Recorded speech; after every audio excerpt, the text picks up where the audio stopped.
Transport and storage की बात करें तो ये अनलोडिंग एक्टिविटीज की बात कर रहे हैं। जैसे कि ये देखिए, ये केमिकल का स्पिल हो रहा है, ये जो गटर है या इसमें जिसमें कि वो ट्रेंच होगा, उसमें उन्होंने कारपेट जैसा बिछा रहे, ये केमिकल एब्जॉर्ब कर लेगा वहां तक पहुंचने पे, इसमें नहीं जाने देगा, ड्रेन में नहीं जाने देगा।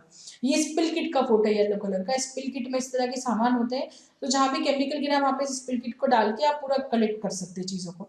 ये देखिए, इसे ले जाने के लिए कैसी ट्रॉली, ये एक तरह से वही है, इस पे पूरा बैरिकेड कर दिया ताकि ड्रम्स हिल के गिरे नहीं नीचे। ठीक है, FLT के फॉकलिफ्ट ट्रक्स है कि ये जो स्टेप बना दी उसके ऊपर। तो ये जो है ना, ये इस तरह की व्यवस्था आपको करनी पड़ेगी ट्रांसपोर्ट के टाइम पे। फिर जनरल सेफ्टी प्रिकॉशन स्टोरेज की बात करें तो लीक प्रूफ कंटेनर में इसको स्टोर करना है ताकि एटमॉस्फेयर पॉल्यूट ना हो। फ्लेमेबल रिएक्टिव केमिकल्स के स्टोरेज की बात करेंगे तो सेपरेट स्टोरेज स्पेस होना चाहिए हर केमिकल का, और जितनी रिक्वायर्ड क्वांटिटी उतनी वर्क प्लेस पे लेके जाइए, बाकी स्टोरेज एरिया में रहने दीजिए। ये देखिए, ये कुछ दिया, जैसे ये दोनों रिएक्टिव केमिकल्स है, ये साथ में नहीं होने चाहिए। ठीक है, ये इन्होंने साथ में रखे, ये गलती करी है, ये दोनों रिएक्शन करते एक दूसरे से। इस तरह से अलग सेपरेट करके रखना चाहिए केमिकल्स को, और इन पर सेकेंडरी कंटेनमेंट भी होना चाहिए ताकि इसमें कुछ भी लीक वगैरह हो तो उसमें कंटेन हो पाए। फिर ड्राई केमिकल स्टोरेज की बात करेंगे, केमिकल स्टोरेज कंडीशंस की, तो ड्राई केमिकल को अलग स्टोर करिए, लिक्विड को अलग स्टोर करिए। ठीक है, इनके स्टोरेज बुक्स अलग अलग बनाना है।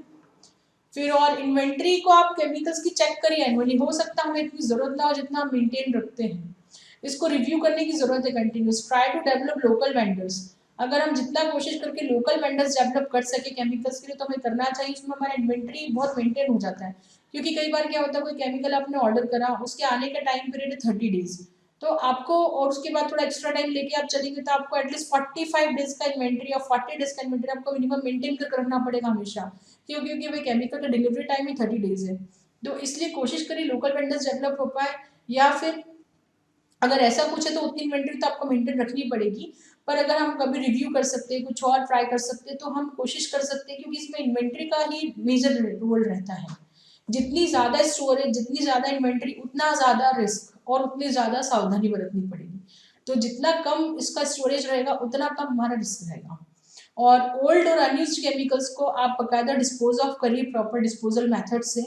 और हजार्ड्स में आप फ्लेमेबल ऑक्सीडाइजर्स अलग अलग करके रखिए, एसिड्स और बेसिस को सब सेग्रीगेट करके रखना पड़ेगा। तो ये एक पूरा R&D की चीज़ है, मतलब आपको रिसर्च करके इस पर काम करना पड़ेगा। नॉर्मली क्या होता है इंडस्ट्रीज में, एक ही स्टोरेज एरिया होता है, वहीं पे सब तरह के केमिकल रख दिए जाते हैं, जो कि गलत है। क्योंकि जो भी केमिकल आया है वो एक जगह रखना है, ऐसा नहीं होना चाहिए। आपको केमिकल्स के MSGs के हिसाब से उसको रखना चाहिए। अगर वो रिएक्टिव केमिकल्स पास में रखे हैं तो किसी दिन लीकेज वगैरह हो गया तो बहुत गड़बड़ हो जाएगी। क्योंकि प्रैक्टिकल सिचुएशन मेरी भी देखी हुई है, इंडस्ट्री में जाओ तो वो एक ही स्टोरेज एरिया रहता है, वहीं पे सब रख देते, और जो थोड़ा खतरनाक केमिकल है ना उसको ताला लगा के रख देते ताकि किसी को दिखे ही नहीं कि क्या है। लेकिन वो और खतरे की चीज हो जाता है, क्योंकि वो ढका हुआ है, किसी को पता ही नहीं है, वहां पे कुछ भी हुआ तो पता ही नहीं चल रहा है, और फिर वो वहां धमाका ही होगा बड़ा सा। तो ये मैंने खुद ने देखा है अपने कैरियर में, जब इंडस्ट्रीज में जॉब करा है तो ये देखा है मेंटेलिटी मैंने।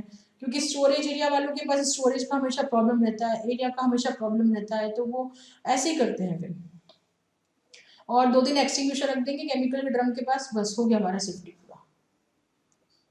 केमिकल स्टोरेज की और बात करें तो कंटेनर्स को हमेशा क्लोज रखना है, अगर जब तक कि आप उस पर काम नहीं कर रहे हो, जैसे काम खत्म हो उसको बंद कर दीजिए। ये भी कई बार बंद नहीं होता है, ये भी प्रैक्टिकल चीज है।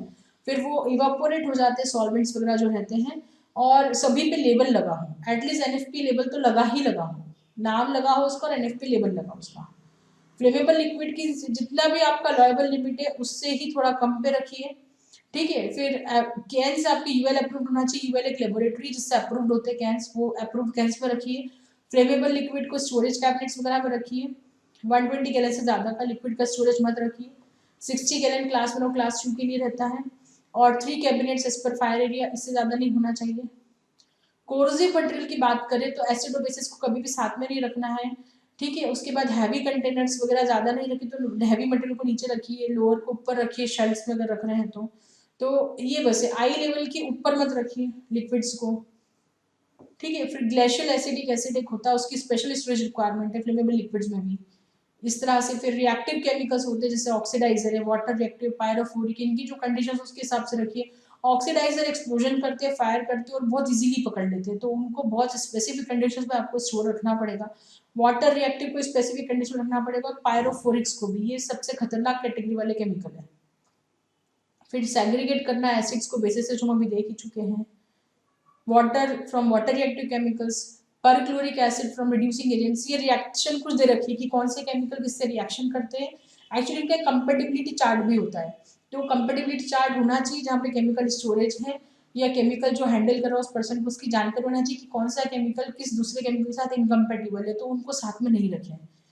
केमिकल्स रिक्वायरिंग स्पेशल प्रिकॉशंस, कुछ केमिकल्स को स्पेशल प्रिकॉशन की जरूरत है, जिससे कि टॉक्सिसिटी, जो कि पॉइजनस और टॉक्सिक केमिकल्स, मतलब उसको सूंघ भी लिया तो डेथ हो जाएगी, ऐसे केमिकल्स, या कैंसर हो जाएगा कार्सिनोजन से, या रिप्रोडक्टिव टॉक्सिन से जो आपकी रिप्रोडक्शन क्षमता को इफेक्ट कर सकते हो, तो ऐसे केमिकल्स में बहुत ज़्यादा स्पेशल प्रिकॉशन बरतने की जरूरत है, क्योंकि सिर्फ सूंघने से ही या स्किन को टच होने से ही आपको खतरा दे देंगे।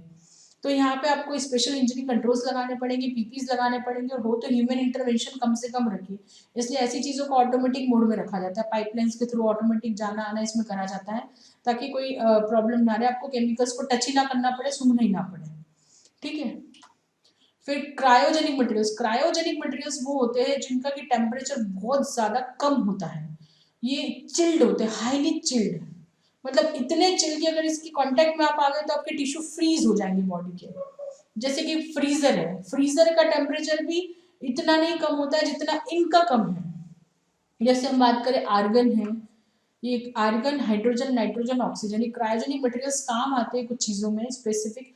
मैंने अपने सामने लिक्विड नाइट्रोजन यूज होते देखे, नाइट्रोजन एक गैस ही होती है लेकिन लिक्विड फॉर्म में उसको देखा है, उसके कंटेनर्स अलग से आते हैं, उसमें से हमेशा ऐसी चिल्ड सी, जैसे हम बर्फ वाली जगह पे हमेशा बर्फ निकलती रहती है, आप लोगों ने कोई पिक्चरों में देखा होगा, गानों में देखा होगा, फॉग जैसा दिखता रहता है, हीरो हीरोइन गाना गाते रहते हैं, फॉग दिखता रहता है, बिल्कुल वैसा ही फॉग इन केमिकल्स के कंटेनर से निकलता रहता है हमेशा, इतने चिल्ड रहते हैं। ठीक है, मतलब ये जो है ना, ये मतलब इतने कि अगर आप उसको टच कर दोगे ना तो आपके फ्रीज हो जाएंगे बॉडी पार्ट्स। इसको बकायदा ग्लव्स पहन के इस पे काम कर सकते हैं, इसके आसपास भी इतनी ठंडक रहती है, मतलब आप झेल नहीं सकते, इतना ठंडा रहता है, मैंने प्रैक्टिकल देखा इसलिए मैं डीपली बता पा रही हूँ आपको ये। और इनके पास जो इसके इसके साथ भी आपको ऐसा नहीं कि सिर्फ बर्निंग ही देते केमिकल्स, केमिकल्स चिलिंग वाली बर्निंग भी देते हैं। बर्निंग कोई दो तरह की होती है, थर्मल बर्न्स होते हैं जो कि होते हैं हॉट बर्न्स, और एक होते हैं कोल्ड बर्न्स। हॉट बर्न्स तो हमें पता है कि फफोले आ गए, छाले आ गए, जल गया, ये हो गया, लेकिन कोल्ड बर्न्स बहुत कम लोगों को पता होता है। तो ये वाले केमिकल्स आपको कोल्ड बर्न्स दे देंगे अगर इनको डायरेक्ट आपने टच कर लिया तो, राइट। इनके यहाँ पे बकायदा फेस शील्ड पहन के, ग्लव्स पहन के ही काम करने की जरूरत है। गैस सिलेंडर्स, फिर गैस सिलेंडर्स की बात करती है, क्योंकि क्या है, केमिकल्स हम किस फॉर्म में यूज करें वो भी देखना है। अगर आप केमिकल को सिलेंडर के फॉर्म में यूज कर रहे हैं, स्पेशली गैस को, तो वो बहुत खतरनाक रूप हो जाता है, क्योंकि आपको उसको प्रेशराइज फॉर्म में रखना पड़ता है सिलेंडर के अंदर, जैसे एलपीजी सिलेंडर्स जो हम घर पे यूज करते हैं, फिर इंडस्ट्रीज में भी एलपीजी यूज होती है, कैंटीन्स में, मैस में। फिर उसके बाद जो है वेल्डिंग है, गैस कटिंग है, जो हमारा कॉन्ट्रैक्टर सी वाले काम करते हैं, वो लोग ऑक्सीजन एसिटिलीन, ऑक्सी एसिटिलीन के सिलेंडर्स लेके घूमते हैं, तो वो सिलेंडर्स भी बहुत हार्मफुल रहते हैं अगर उनको ठीक से अप्रूव्ड तरीके से वापरा नहीं गया तो गैस सिलेंडर्स, क्योंकि वो प्रेशराइज फॉर्म है। फिर हमारा जो फायर एक्सटिंग्विशर होता है CO2 टाइप का, देखिए एक्सटिंग्विशर्स बहुत तरह के होते हैं, DCP, ABC, foam, water, soda acid, लेकिन सबसे खतरनाक उसमें CO2 टाइप होता है अगर उसको ठीक से नहीं रखा, क्योंकि वो भी प्रेशराइज करके CO2 गैस उसमें भरी जाती है। इसको हमेशा चेन वगैरह से बांध के रखिए, स्ट्रैप करके रखिए, और उसको सिलेंडर को कभी भी ऐसे खुला मत छोड़िए। इसमें जो वेल्डर्स के सिलेंडर होते हैं ना ऑक्सीजन के, आपने देखा होगा वो स्टैंड पे रहते ही नहीं, मतलब वो ऐसे आप रख ही नहीं सकते, वो गिर जाते हैं, तो उसके लिए ट्रॉली बना के रखनी पड़ती है, तो उसको कार्ट में रखिए, ट्रॉली में रखिए। देखिए जैसे ये सिलेंडर्स इस फॉर्म में रहते हैं ऑक्सीजन के, अब आप इसको जमीन पर टिकाएंगे कैसे, तो गिर जाते हैं, तो इसके लिए हमेशा ट्रॉली बना के रखवानी चाहिए उनसे, कि वो ट्रॉली बना के उसमें रख ले सिलेंडर को, फिर चेन वेन से बांध के, तो वो ठीक रहता है। और रेगुलेटर जब काम है तो उसका बंद करके रखें। ये फ्री स्टैंडिंग सिलेंडर, मतलब इसके पास में कोई भी जाएगा ना तो सिलेंडर गिर सकता है, खुद भी गिर सकता है, क्योंकि उसमें कोई उसका इतना सपोर्ट थोड़ी है। इस तरह से टाइप करके रखना चाहिए, और इसकी ये सब बंद करके रखना चाहिए जब काम में ना हो कंप्रेस्ड गैस सिलेंडर्स को। और अलग अलग तरह के सिलेंडर्स को अलग अलग स्टोर करना चाहिए। नॉर्मली गैस सिलेंडर का स्टोरेज भी एक ही जगह कर दिया जाता है, सब तरह के ऑक्सीजन की भी एक ही साइड, एसिडिटी की भी एक ही तरफ, और कुछ और गैसेस हो तो उसके भी एक ही तरफ, क्योंकि ऐसा नहीं होना चाहिए, हर गैस का सिलेंडर अलग अलग रखा होना चाहिए, और अपराइट पोजीशन में होना चाहिए हमेशा, उसको लिटा के नहीं रखना चाहिए कि नॉर्मली क्या होता है, हमारे ट्रांसपोर्टर्स आते हैं ना सिलेंडर लेके, तो वो ऐसे लिटा हुए सिलेंडर्स ले आते हैं। हमने भी कई बार देखे होंगे, हमने रोड पे जब हम जाते हैं तो लोडिंग रिक्शा में कितने रखे रहते हैं, वो लेटे हुए रखे रहते हैं ऑक्सीजन के लिए, वो भी खड़े नहीं लेके जाते, जबकि उसको खड़े ही ले जाना चाहिए। आपने जैसे दिवाली के कभी रॉकेट जलाए होंगे ना, तो रॉकेट में जला सी आग, वो कहाँ जाता है, अगर उसको सीधा सीधा रखा है तो ऊपर जाएगा, और सीधा नहीं रखा है तो, अगर रॉकेट आड़ा रखा है, टेढ़ा रखा है, और उसमें आग लगी तो कहाँ जाएगा रॉकेट, कहीं नहीं पता कहाँ जाएगा। फिर यही हाल इन सिलेंडर्स का है। अगर इस सिलेंडर्स को अपराइट पोजीशन में नहीं रखा, इसको लिटा के रखा, कुछ भी रखा, और इसका वॉल्व अगर गलती से खुल गया, कुछ भी रहा, तो ये बिल्कुल सिलेंडर रॉकेट जैसा शू छा करता हुआ कहाँ जाएगा, वी डोंट नो। इनको हमेशा अपराइट पोजीशन में रखना चाहिए। फिर ट्रांसपोर्ट एंड स्टोरेज की बात करते हैं, तो सेकेंडरी कंटेनमेंट होना, देखिए कुछ मैंने फोटोग्राफ्स लिए, वेंटिलेशन होना चाहिए अच्छे से, कंट्रोल ऑफ एक्सेस होना चाहिए, हर कोई ऐसे केमिकल स्टोरेज एरिया पे ना जा पाए, इसलिए कंट्रोल ऑफ एक्सेस चाहिए, सिर्फ कुछ लोगों को परमिशन हो। और उसके बाद देखिए इस तरह से स्टोरेज एरिया बना है, इस तरह से आप ये ले सकते हैं, ये स्टोरेज रैक्स आती है, ये फायर प्रूफ भी होती है, फायर और गैस डिटेक्शन सिस्टम भी लगा होता है इसमें, सेग्रीगेशन है, कंपेटेबिलिटी है, इस तरह से आप सेग्रीगेट करके लेबल करके रख सकते हैं, इसमें स्टोरेज कंटेनर्स आते हैं। ये देखिए प्रॉपर लेबलिंग लगा रखा है, बॉटलें तीनों एक जैसी, लेकिन सब पे अलग अलग चीजें और अलग अलग लेबल लगे हुए हैं। फिर केमिकल कंटेनर्स जो है, स्पेसिफाइड कंटेनर जो उस केमिकल को रखने के लिए है वही यूज करे, कुछ और ना करे, अदरवाइज कोरोड हो सकते हैं, डैमेज हो सकते हैं, क्योंकि केमिकल की प्रॉपर्टीज होती है वो जिस चीज में है उसी को भी कोरोड करते रहते हैं, डैमेज करते रहते हैं, तो वो एटलीस्ट वो जिसमें हम स्टोर करें वो कंटेनर अच्छा हो। और ऑलवेज ड्रेस फॉर सेफ्टी, मतलब सेफ्टी के लिए आप हमेशा तैयार रहिए। जैसे ये देखिए दो चीजें दे रखी है यहाँ पे, देखिए केमिकल्स अलग अलग रखे, लेकिन कैसे, हाउसकीपिंग ही अच्छी नहीं है यहाँ की, पीपी जिसने अच्छे से पहने लेकिन हाउसकीपिंग सही नहीं है। यहाँ पे देखिए केमिकल में कितना, ट्रे में कितना सारा केमिकल, वो ऐसे खुले हाथ से कर रहा है, वहाँ पे उसने कोई ग्लव्स नहीं पहन रखे, तो इस तरह से नहीं होना चाहिए। फिर ये देखिए कंटेनर क्लोज होना चाहिए, खुला है, बिना ढक्कन लगाए रखे हुए हैं। फिर ये देखिए ये पानी की बोतल में केमिकल नहीं भरना, जो मैंने बताया था, ऐसा नहीं करना, ये सब गड़बड़ के काम है।